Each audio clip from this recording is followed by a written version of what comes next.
8 persons are killed in New Delhi car explosion.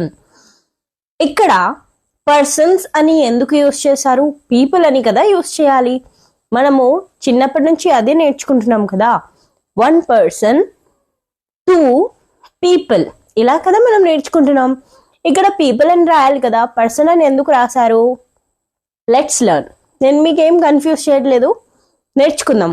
Okay, మనం చిన్నప్పటి నుంచి నేర్చుకున్న basic 1 person 2 people, right? Example, there are 10 people in the room. Okay, persons ఇది grammatically wrong but technically correct. ఇది కేవలం మనము legal, official or formal writings లోనే use చేస్తాం. ఓకే, అందుకనే ఇక్కడ 8 persons అన్నారు, 8 people అనలేదు.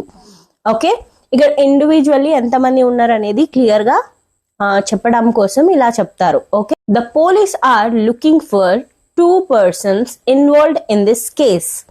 ఓకే, ఇప్పుడు అర్థమైందా? ఇది డైలీ స్పోకెన్ ఇంగ్లీష్ కోసం వాడకూడదు.